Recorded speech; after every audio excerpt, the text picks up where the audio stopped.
performance though. Actually, no, we're not. We're going to start with the 60-second summary. Yeah. So, you're doing that.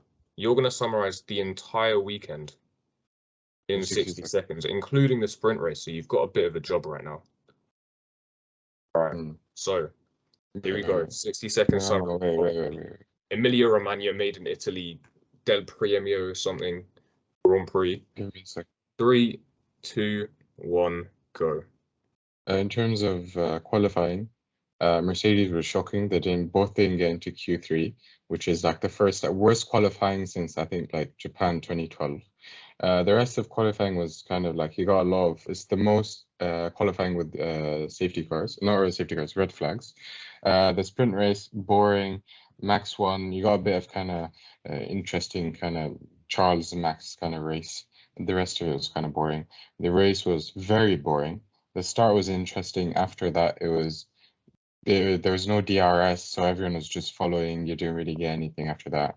And Max kind of built up a gap, and as he said, it was like this was a fun Sunday drive. Basically, no one even came close. Charles wasted a P3 because he got a bit too greedy, and Lewis was in P13. Yeah. That's what I'm saying. George and Lando performed incredibly, P3, P4. I think that's everything. Bottas, amazing. You got like a P5, I think. Yeah, that's pretty much the race. That's pretty much the weekend. It's like a very boring weekend. I'm not gonna. Okay, all right. You're gonna hate me for this.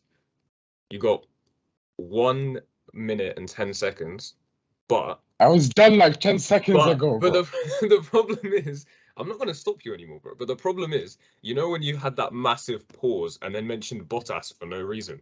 Yeah. That was a minute exactly. So once again, I'm counting that as 60 seconds. No, bro, no, you're not. Cheating, no. bro. You're cheating. I not having it. If you told me, I would have stopped. When you stop. Listen, next time you say stop, and then I'll stop. That's how it is. No. Got to decide you have to say stop. That's 60 seconds. You've got to decide the whole thing.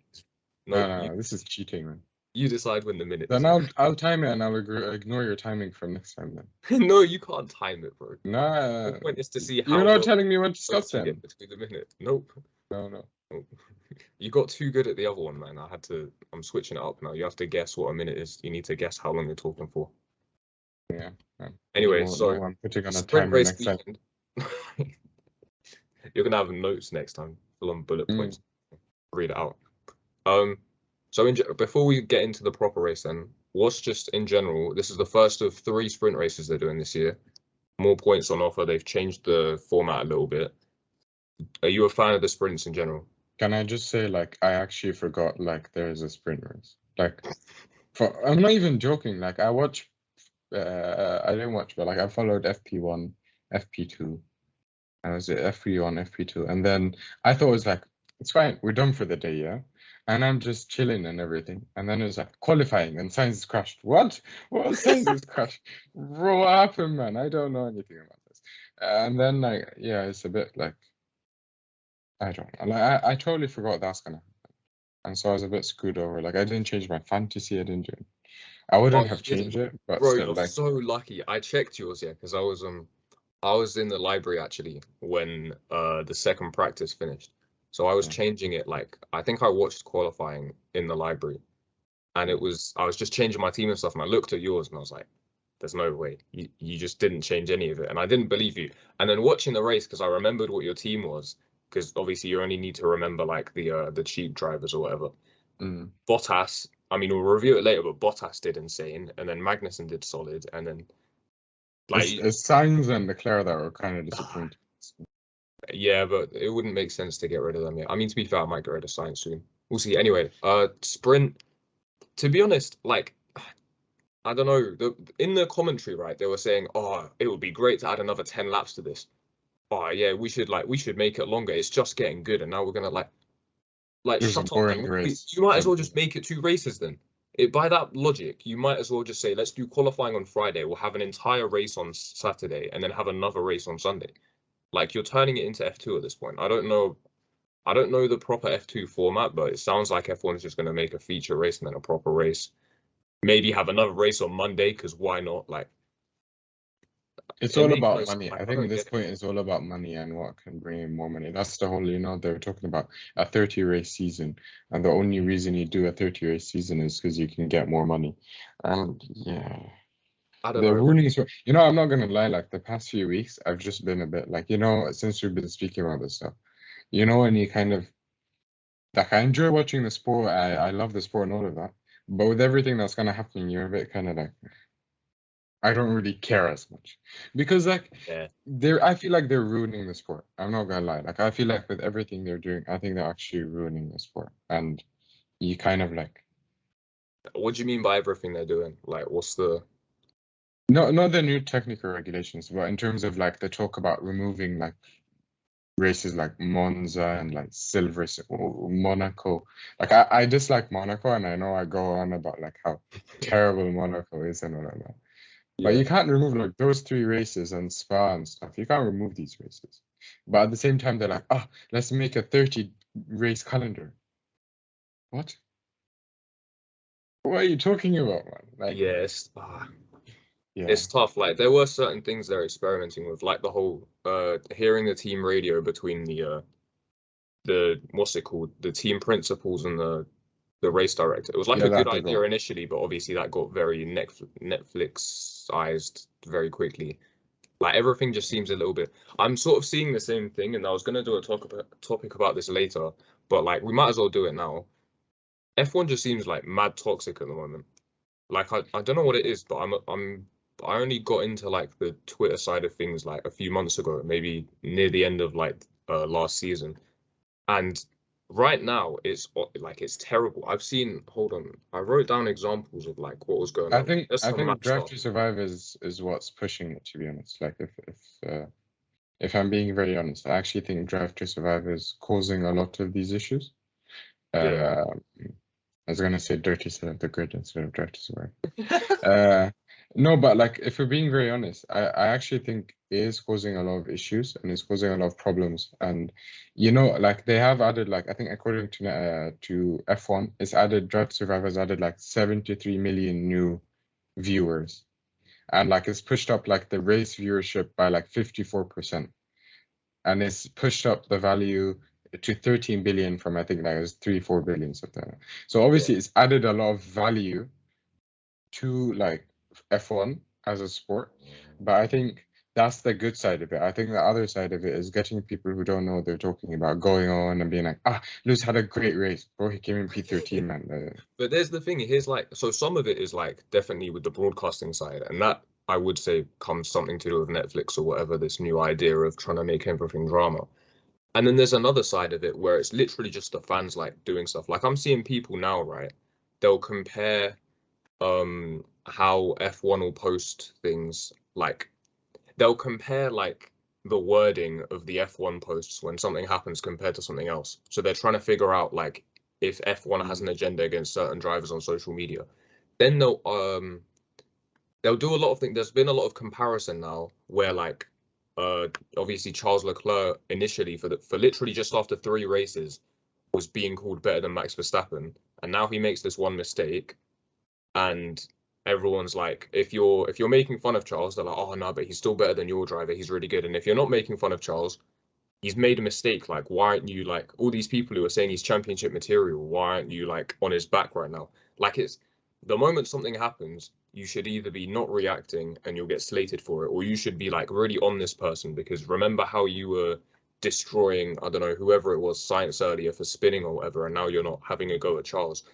Like, there's a lot of Mm. comparison between situations. They'll like compare things last year. I've got like a list right here. Like, there was this graphic is mad. They did, as Max was lapping Lewis, they did a time comparison Oh, between Max and Lewis. The time comparisons normally put between two people who are racing, and they'll be like, 2 seconds apart or whatever. They'll do like a little live gap. They did one for between Max and Lewis, and their gap was like 77 seconds. Like, like why? It's so annoying, and I hate this because it's so embarrassing. But like, there's clearly but a I see reason that. I see other that. I than see height. that. Do you know what I mean? They did the I same see. thing I with see that one. Marco, Helmut Marco, who's always toxic anyway. Got Mm. asked about it was actually quite tame from him, to be fair. It's not as bad as he normally is, which is horrendous. But like, So someone from Sky Sports, and they was posting this video everywhere, asked about Max lapping Lewis or something, and then he said like with a little grin on his face, maybe he should have retired last year or something like that. Like it's normal, but do you know what I mean? It's just giving opportunities for like things to happen. So there was a video as well of Alonso laughing at Charles when he spun. Like he's literally just doing like a media talk or something. He turns to the TV and he sees Charles spinning, and he starts like chuckling to himself. And then on top of that as well, there was two other things. Nico Rosberg. I'm not even. I'm gonna save this for later. I was Like literally just gonna comment. I saw his Rosberg, why comment. on earth is he there? You know, I'm not gonna talk too much about the topic specifically, but like, bro, how you gonna? I get that he's a world champion and you want his opinion on things, but the guy's in Australia with his headphones on. Like, oh my god, I just realized my audio must be horrific. My audio He must literally actually he literally apologize said for audio right now. he literally came out and said it's very smart, like Toto apologizing to Lewis. It's very smart because it's not quite the truth. And let's not forget that Russell is in P4 with the same car, so Lewis definitely had a big role to play in that poor result. Wait, do I sound better now? Yeah, he sounded a bit better. Bro, Did you hear what I said? guess who I am? Yeah, I heard the quote, bro. I saw ESPN were posting it and stuff. Like motorsport.com, I think, posted it. Like, I also there was I'm one more I'm comment. literally Rosberg right now. Like, I've got my headset on, I've got my little mic out. Like, bro, like I get he's a world champion, but like, if you need No, him I so actually bad, really like him. if you I need him so actually bad, really fly him like. out. Then get him on the track. Like, get him trackside. Yeah, Get him I with the agree with microphone. that. I agree with that. I agree with him not being on like the You know what? Get him on radio. commentary. Why on earth is Paul di Resta chatting? I don't want to hear Paul di Resta's voice, bro. Do you know? You know what the biggest thing that annoyed me? Yeah. You know when obviously it's been a dead race. Crofty's been hyping up overtakes that were never going to happen. He's like watching someone, well, he's watching mainly Lewis try and overtake Gasly for the whole race. Every time Lewis gets even closer, he's like, oh, and he's going to go for the move, and he stays behind Gasly. Like he's trying to give energies to something that isn't happening. So he normally by the end of the race, obviously, he gives himself the little speech, and Max Verstappen wins the race. Charles Leclerc, like Perez comes home in second. Lando Norris, great performance. Paul di Resta cuts him off and chats about Norris for a good 20 minutes, missing the next 5 drivers that cross the line. Crofty, like, this is his big moment now. He spent an hour and a half watching the deadest race of his life, and now he's got one moment to bring his voice back up and get the energy back like he does from the first lap. Yeah. And he's trying to hype everything. And, you know, Lewis Hamilton's crossed here, and, like, you know, oh, Sonoda, what a great performance from it. Bro, it's cut off. He missed like 4 man because Paul di Resta's analyzing Lando Norris's like performance or something. Like, bro, leave it out, man. I actually just don't want to hear him speak. I have a few things to comment. Red Bull posted Max is working his way through lap traffic Yeah, I when saw he was that. passing Cheeky, Lewis. cheeky. I really That's what I like mean. that comment. I The I next like it when one, it's sly, but like the next one is what's his name? Helmut Marko. He someone asked him about Lewis. He's like, maybe he should have stopped last year. that's the one I mentioned. Yeah, exactly. And they had the little winking face and all of this. Like, there's competition, yeah, and then there's being like a little bit sly with your comments, and there's having a dig at other people, and it's all friendly and stuff. But like when you've got these mad fan bases that are just chatting a bit too much, it all gets out of hand way too quickly, and you can't be giving people these big opportunities to just slate people and abuse people. And here's the biggest one, yeah. Here's if you're thinking I'm like overdoing it or I'm being a bit over dramatic, right? The Ferrari fans, there's this one picture of Lewis that people have used for years, where when he used to like complain on the radio or whatever it is, they photoshopped a picture of like a black baby on into like a Mercedes suit, and they've been using that forever. Someone printed that out onto what looked like maybe an A3 size sheet of paper or maybe bigger, and had it as like a poster along with all the rest of the Ferrari fans. That's actually disgusting. Like, I hate seeing that picture anywhere online in general, and it just like after Spain 2008 or something, where the people turned up in blackface against Lewis, and they had like literally like Lewis's family T-shirts while they were in blackface. Past that point, you'd think no one would be allowed. I'm pretty sure there was another yellow poster that had like Sir Cheat on it, Karma's coming or something like that. Like, how were people allowed at the races with these kind of posters? Because it's one thing to like abuse people online and stuff, which is already horrendous, but now you're actually going past security at the track and waving these things at people. I think there's Like, also like I would say like other drivers have faced a lot of stuff. Like Sebastian has been literally booed on the podium. Like I don't think it's reached a point where someone else has been literally booed on the podium. And in terms of like Lewis has been booed a few times abuse, last year, bro. yeah, but like Sebastian was booed like literally like But every Sebastian can't get they went racist abuse. everywhere Like, with it's him. one thing to get abused, which is like already bad enough, but you can't compare that to racist abuse because no one else is getting I'm not racist comparing abuse. it to that. I'm saying that overall a lot of other drivers have gone through uh like generally speaking Yeah, no, of course. Like, a lot of pressure. Like Sebastian Vettel, when he was winning, you know, I think everyone would be happy. Literally, those 4 years were probably like the worst of his life in that sense. In terms of abuse of online, you kind of, I think it goes like both ways. You saw a lot of stuff about like Max and Lewis last year. I think it was horrible. Like the stuff that was said was too much on both sides. Uh, to see it kind of continue this year, I thought it kind of, you know, people relax a bit more because, you know, they're yeah, not because against each other. look, it's one thing to have a good time, and I get it. Like, if you're a Max fan right now and you're posting pictures of Max winning next to Lewis being 13th or something, cool. Like, you're having a bit of a joke and a laugh about. Obviously, people are gonna get in their feelings about it, but like, if Lewis beats Max, I know those same pictures are gonna come out from other people. It's just there's a line that gets crossed way too often, and obviously, I call it out for against Lewis because the racist abuse is obviously gonna hit me harder than the other abuse that whoever else gets. And obviously, it is on a different level when race is involved. But abuse in general just happens way too often in like in F1 right now, and it's I think I don't know, it's just it's a a shame big to part of see like social media. yeah, I don't know. It's Like it's unfortunate. you saw as well with Nicholas Latifi. Like I think we talk about drivers who face a lot of kind of abuse. He literally like the moment the race was over last year, he's like, okay, I'm not Yeah, gonna remain social because he knew what was gonna happen. Like realistically speaking, like he was right. Like he just got like destroyed because of it. people Like are so immature, man. Like I don't know. I feel like it would be nice to see Sky, F1 TV, whoever it is, like these big platforms need to work on. Obviously, they can't fix anything and they can't do much, but like I guess a conscious effort needs to be made from whoever has influence in F1 to just be like, listen, there's making fun of a driver for not having a good race, and there's poking fun at performances and stuff. But when you go out a person's character or you go out a person's skin color, or you bring it outside of the racing in terms of like death threats and all of this stuff, like this stuff needs to be policed and these people need to be like, but I don't think I don't that's know, like down I to don't like see the reasoning.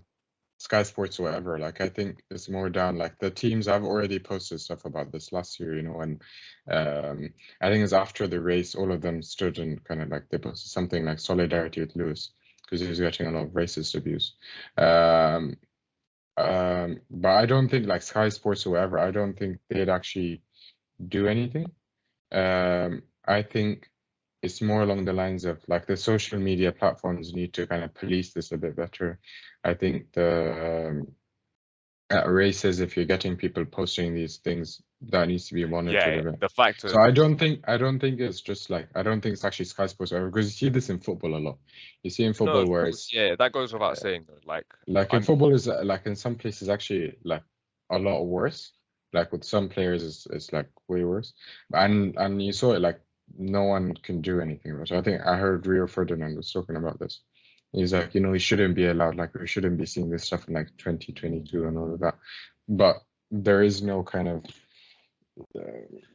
it's more prevalent there and there is nothing that's been done about it. I yeah. think it's more Uh, down to the social media kind of platforms policing We'll it. see, man. I mean, it was the same thing last year, like when they were actually doing the whole kneeling stuff or whatever it is. Like in football, you'll get all 22 players kneel down before the match. Everyone gets the big image of it. In F1, they'd cut away from that mad quickly. Like they were mad uncomfortable. I'm pretty sure they put in a new rule at the start of this year to stop people like Lewis wearing the t-shirts with like messages on them before on the podium and stuff like that.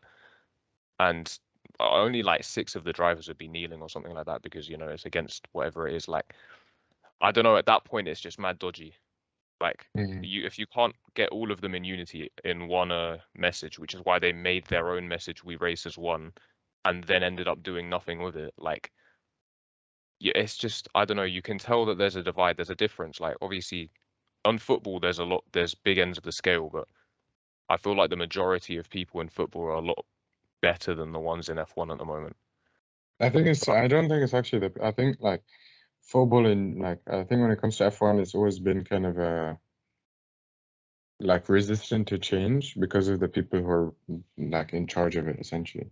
And so you kind of see that now where they're uncomfortable by the idea of like, they're kneeling and all of that. So they're like, okay, yeah, let's not really Yeah, include all exactly. this They stuff. feel mad awkward about it. Yeah. So I think maybe it's because F1 has always been kind of resistant to this type of change. Yeah, we'll see. Hopefully something changes eventually. I don't know. There's been movement forwards, but I don't know. We'll move on from this because yeah, there's not a lot we can do about it right now. But you know what? If we once we build this platform, it's when you see it. Because actually, there's a lot of black, not influence, but there's people now like I've seen black people making podcasts and stuff on F1 and stuff talking about it. Could you see them on Sky Sports F1 TV eventually? Could I maybe meet Ted Kravitz? Oh my God, here's another thing, yeah. There's these two men, yeah. I think they used to make a football podcast or something, right? But while I was checking out some other F1 podcasts, I found these two guys, and turns out they've got like a big audience.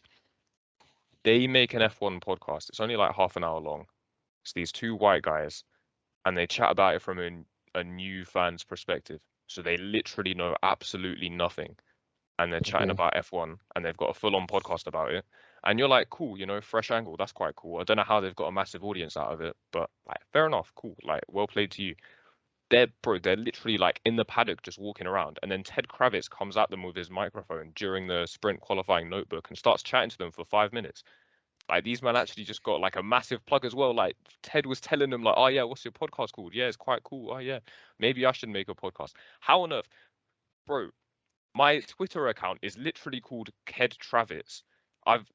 Tommy from WTF1, he quote tweeted my tweet about Ted because he made a tweet about Ted. I'll link it in the YouTube or whatever it is. And these men actually ended up like on the notebook. Not only are they at the race, but they're in the paddock with VIP passes and they're meeting Ted. I don't know if they paid for these tickets, but either way, and there's no price on getting on the notebook. Like whoever you are, please, I need to meet Ted. There are two people in F1 that I need to meet, and the first one is Lewis Hamilton, and the close second is Paul Ted di Resta, Kravitz. bro.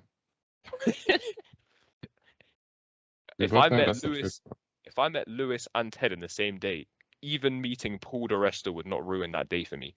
Like that's how you need to meet Paul di Resta. He's your best friend, bro.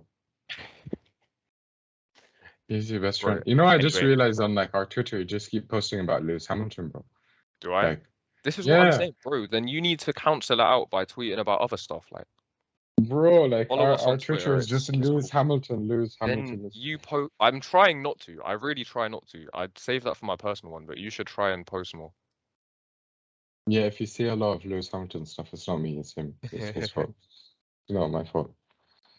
Did you like the did you like the Star Wars one though? I posted that. I quote tweeted Mercedes after the sprint race. If you haven't seen the tweet, it's Obi-Wan Kenobi and in Revenge of the Sith when he's screaming at Anakin saying you were the chosen one. I said you were the chosen one, Mercedes. You were supposed to destroy the midfield, not join them. I thought it was a great reference. Anyway, if you got that, then you got that. And no, I've never watched Star Wars, so you're a nerd. That's awful. Okay, so I'm a nerd for not watching Star Wars. Star Wars is legendary, bro. Don't try it. If I post this, if I make this a TikTok, you will get slated for not having watched Star Wars. Right. Yeah, unfortunately. So cool. Let's just get onto the race, man.